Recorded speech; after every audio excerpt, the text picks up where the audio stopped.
¿Qué diagnóstico, qué cuadro de situación hacen ustedes desde la epidemiología a esta altura de las circunstancias?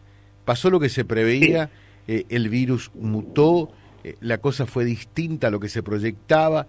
¿Esto está dentro de los cauces más o menos que se presuponían podían ocurrir? ¿Cómo estamos? A ver, doctor. Bueno, nosotros podemos ir desde el principio y después poder ver lo que puede pasar. Pero desde el principio lo quiero marcar porque nosotros estamos escribiendo de esto apenas comenzó la cuarentena. Ya teníamos muchos alertas acerca de lo que se venía diciendo, pero la cuarentena fue el remate. El 19 se emitieron los DNU, los decretos de necesidad y urgencia, esos 9, 5 de economía y 4 de salud. Y el 20 estábamos todos sometidos a una situación como niños tirados en un sótano. Nosotros estamos completamente en desacuerdo con esa conducta, sin preparación ninguna, con gente que vivía en la calle, con gente que llevaba la comida a sus hijos, y a partir de ahí tuvo que caer en una situación indigna.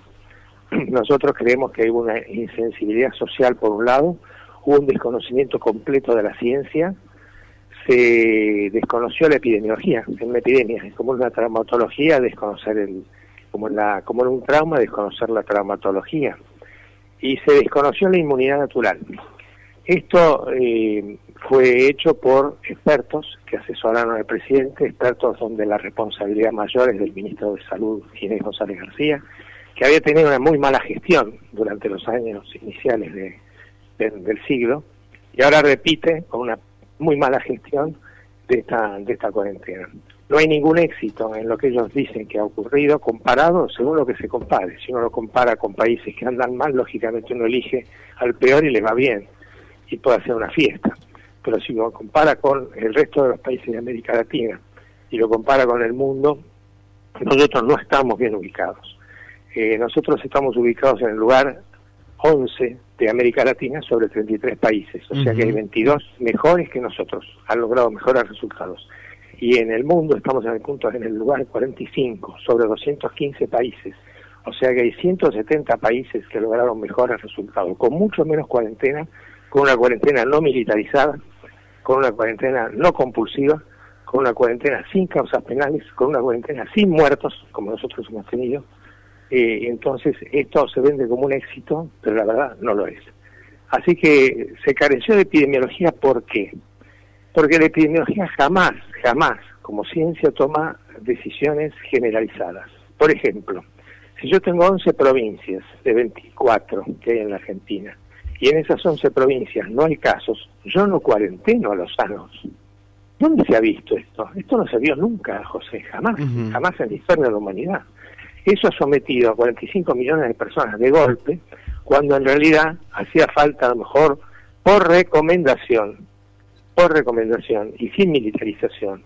Y la gente hubiera entendido, porque acá se abusó de la falta de responsabilidad social, cuando la gente tiene alguna responsabilidad social, y hubiera entendido, se abusó y se sometió a 45, cuando en realidad con 4, 3, 5 millones de personas por recomendación que son mayores de 65 años, y además puede ser que uno sume entonces todos los vulnerables, los que son hipertensos, los que son diabéticos, los que son obesos, y entonces uno suma esos 4 o 5 millones. Los otros 40 millones mantenían un país normal, José. ¿Cómo lo mantenían? Porque en esos 40 millones estaba la mayor frecuencia de contagios, pero los mayores muertos iban a estar entre los 65 años y más y los vulnerables. Quiere decir que uno tenía como dos curvas, una curva la de los que estaban en riesgo y una curva la de que tenían bajísimo o poquísimo riesgo de contraer un cuadro pseudogripal, si uno quiere, un poco más que gripal. ¿Y qué hubiera pasado? Se hubieran inmunizado. Es la inmunidad natural, la que se desconfió de la inmunidad natural, porque tampoco hubo ciencia inmunológica, no se sabe, no se apeló a que nosotros cuando nacemos tenemos una inmunidad innata, y por eso no nos morimos de chiquitos. Tenemos los anticuerpos de la mamá y tenemos todos los tegumentos sanos y tenemos las lágrimas que son germicidas y la saliva que es germicida. O sea, hay una inmunidad natural. Si esa inmunidad natural es vencida porque el germen penetra, uno tiene una inmunidad celular. Las células atacan al germen sin necesidad de anticuerpos. Y uno no contagia a nadie porque está como en estado de salud. Lo único que no sabe es que tiene el bichito adentro. Y entonces, mientras la gente está guardada en su casa un tiempo prudencial y no 150 días, los está esperando población sana, con la cual no va a haber epidemia ninguna de la magnitud en que ellos lo demostraron. ¿Cómo sabíamos esto? Porque nosotros aprendimos del hemisferio norte, nos tocaron con la varita mágica y nos dijeron aprendan del hemisferio norte, esta vez no les toca. ¿Y qué hicimos? Echamos todo a perder con una política pública absolutamente antisocial. Entonces, acá hubo falta de ciencia epidemiológica porque se desconoció cómo dividir a la población, se sometió a provincias que no tenían casos y se actuó masivamente al mismo tiempo, cuando se podría haber dicho comenzamos por acá, seguimos por allá, vamos viendo cómo viene la situación. No se hizo eso tampoco. Así que acá, si alguien se atribuye el título de epidemiólogo, que no lo tienen, no hubo epidemiología en los hechos, eso los descalifica. No lo descalifica a los expertos solamente, digamos, los expertos pueden decir lo que quieran, los descalifica a quien los propone y a quien los escucha. Así que acá hubo un mal asesoramiento. O sea, el presidente concretamente fue mal asesorado por estos pseudo expertos, podemos decir, o por estos profesionales de la epidemiología. O sea, no estuvieron a la altura de las circunstancias y hoy estamos pagando algún grado de consecuencia al respecto. Sí, yo no diría la palabra mal, que puede ser usada, pero no la usaría por lo siguiente, porque a lo mejor es el plan, o sea, nosotros vemos que esto es una decisión política, no está avalada por una decisión sanitaria, no está avalada por una decisión ética, no está avalada por una decisión de respeto a la sociedad, está avalada por una decisión política. Las decisiones políticas, se sabe desde Maquiavelo, que tienen objetivos políticos. El problema es que los otros objetivos no sabemos si los tiene. Lo que estamos requiriendo es que el gobierno diga cuál es el plan, porque para hacer tantas cosas insensatas tiene que haber un plan. Pero ¿cuál es el plan? ¿Haber llevado a la situación a la cual se ha caído? ¿Este es el plan? Bueno, queremos saberlo. La otra cosa que queremos saber es por qué se ha desresponsabilizado a la sociedad y se la ha manejado como niños. Ahora sí se está hablando de la responsabilidad social, pero se está hablando porque ya esto no da más, porque la aprobación de esto venía del 70, del 80, con oposición inclusive, con todos los gobernadores alineados, como no se dio ninguna decisión argentina. Jamás se dio 24 gobernadores alineados en una decisión. A veces las decisiones han sido obvias y sin embargo los gobernadores no aceptaron. Acá aceptaron todos. Así que acá hubo un plan. Pero, ¿cuál es el plan? Y la otra cosa que, por supuesto, que estamos esperando es saber si son dos gobiernos o uno. Porque esto viene de que Macri, en el año 2019, promulga la ley 27491, por la cual se obliga coercitivamente a recibir la vacunación. Al que no la reciba, al que se niegue, no se le da el registro automotor, no se le permiten hacer trámites en los registros civiles, cambiar de situación civil. Entonces, quiere decir que mientras se conseguía el crédito externo, se sancionaba esta ley, que cambiaba 40 años de ley donde no había esa obligatoriedad y mucho menos esas sanciones. Ahora, cuando asume Alberto Fernández, se produce la cuarentena. Lógicamente que la cuarentena inhibe la inmunidad. Al inhibir la inmunidad, porque uno está en contacto con quien se puede contagiar y crearla, aún entre la gente de edades de 30 a 40 años que evidentemente no se iban a morir si no tenían enfermedades asociadas, ¿qué sucede? Que uno empieza a volverse dependiente de la vacuna. ¿Y qué es la vacuna? Y la vacuna es una vacuna que pasó de valer $3 en el año 1980 a valer $30 en el año 2020. Ese es el precio internacional de la vacuna en 40 años. Yo la pregunta que me hago es, ¿qué cosa subió en dólares 10 veces en 40 años? Y posiblemente ninguna. Entonces, acá hay un conflicto de intereses enorme alrededor de la industria y lo que puede pasar con una vacuna sobre la cual estamos pidiendo información pública para tratar de proteger al pueblo argentino de una vacuna que se está haciendo en un trámite tan acelerado como no se hizo nunca y que puede tener complicaciones y muertes como ya se observó con otras vacunas.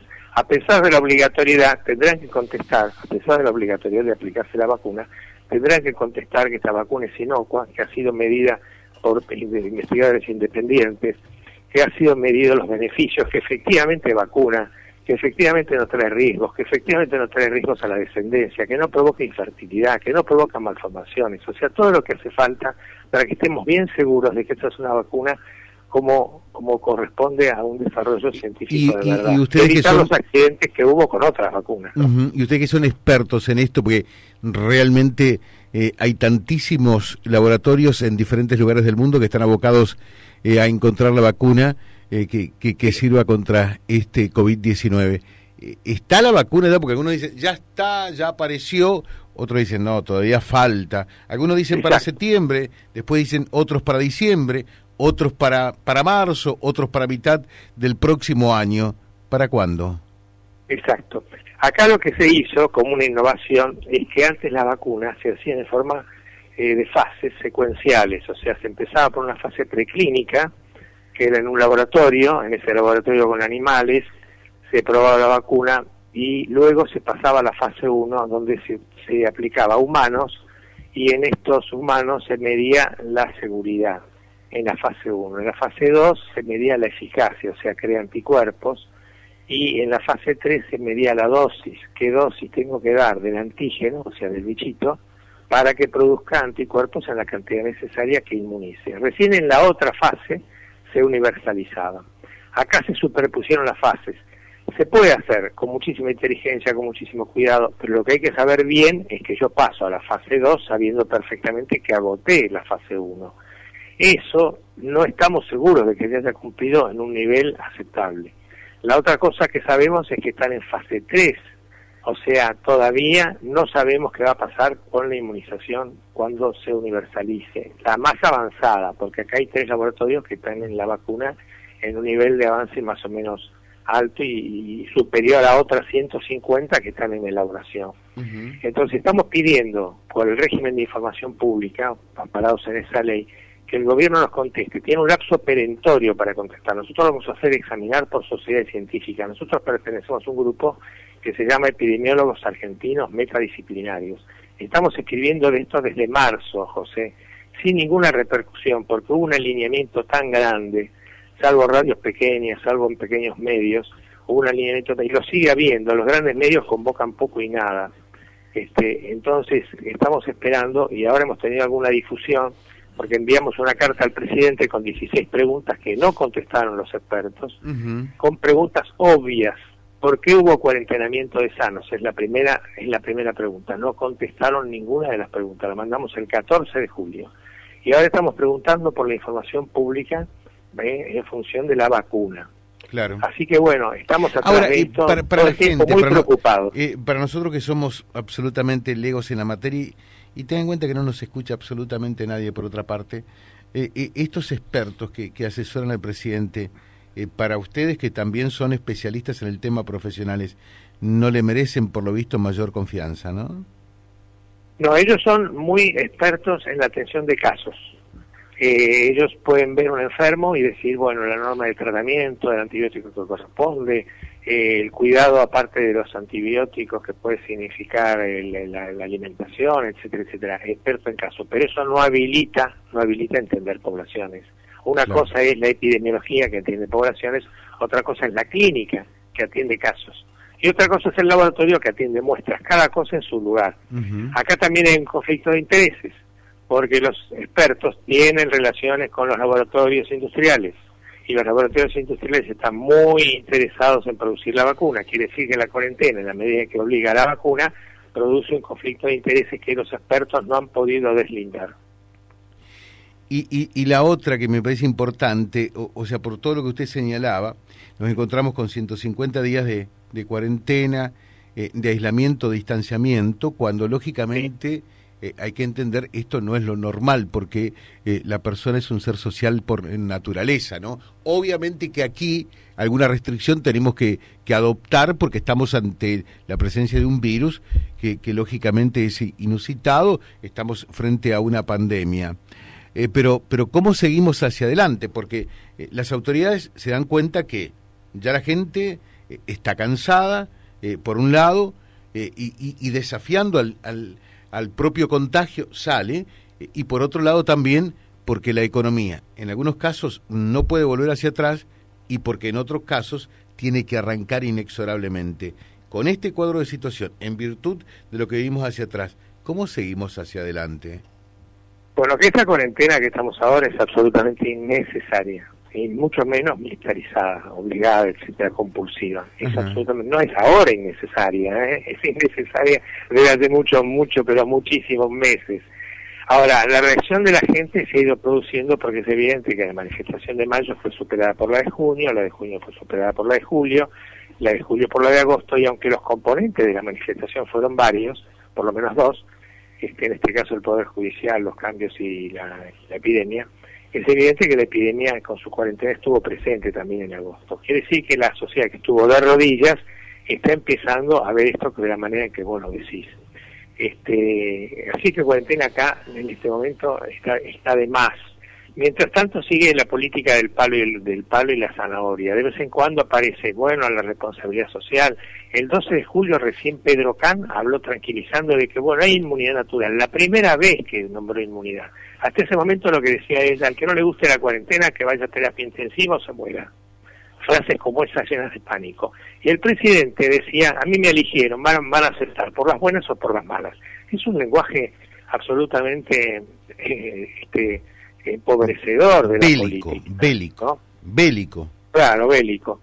Entonces, mientras había ese palo, había la zanahoria de, hay inmunidad, la responsabilidad social tendrá que hacerse cargo de cosas que puede resolver la gente, etcétera.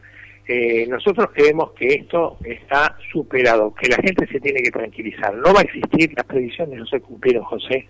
Cuando a alguien no se le cumplen las predicciones, cambia el plan. Esta gente no cambió el plan. Ellos hablaban de 200.000 muertos en Argentina y hay 5.000, 6.000. Hablaban de 40 millones de muertos en el mundo y no llegamos al millón. Nos han tratado como a tontos, nos han tomado el pelo. Entonces, ¿por qué digo que nos han tomado el pelo? Porque uno se puede equivocar en la predicción, pero luego que no se cumple, dice, miren, nos hemos equivocado en la predicción, cambiamos el plan. No han cambiado el plan. Entonces quiere decir que hay otro plan que no está formulado y nos están tomando el pelo porque las predicciones no se cumplieron. Entonces, que la gente debería tranquilizarse. Acá no va a haber ningún incremento exponencial, a pesar de que el ministro de la ciudad, de la provincia de Buenos Aires, diga, las balas nos pican al lado, es un lenguaje también terrorífico. No pican al lado ni van a picar según la curva estadística tal cual nosotros la interpretamos con nuestros propios grupos de estudio, que formamos un colectivo ya de 200 personas de múltiples profesiones. No va a explotar esto. La gente puede estar tranquila, no se van a cumplir las predicciones. Lo que más va a morir acá es, del total de muertos que hay en el mundo, que son 60 millones, puede llegar a 1.200.000, o sea, el 2%. Lo sorprendente es que estuvimos décadas sin hacer nada por el otro 98%. ¿Nos damos cuenta la sin razón de todo esto? En la Argentina le va a pasar lo mismo. Va a haber un 2% del total de muertos en la Argentina en el año. Y entonces el otro 98%. Además hay gente que viene de gestiones, donde la gestión salud importó muy poco, José. Por eso llegamos en una situación desastrosa del sistema de salud. Y ellos, para ocultar tal vez la vergüenza de tener el bochorno, nos dijeron, vamos a descargar el gasto en ustedes, y descargaron el gasto en nosotros con total insensibilidad, porque los que lo están pagando son los más pobres, la gente informalizada, la gente que no puede llevar un plato a la mesa, y le tiene que decir a sus hijos, por primera vez tengo que ir a pedirte un plato de comida. Esa situación indigna es la primera vez que la atravesamos, y muestra una gran insensibilidad social. Doctor Mario Borini, gracias por atendernos, que tenga usted muy buen día, Muy buen día, José. Gracias por haber abierto entonces estas vías de comunicación con la gente y gracias a la audiencia. Bueno, muchas gracias. Para eso estamos realmente, para que se puedan escuchar absolutamente todas las voces, todas las campanas, todos los puntos de vista, todas las ópticas en relación a un tema verdaderamente que nos tiene a todos en vilo, como es esto de la pandemia del coronavirus. Vía Libre, el gran encuentro que reúne a la máxima audiencia comprobada.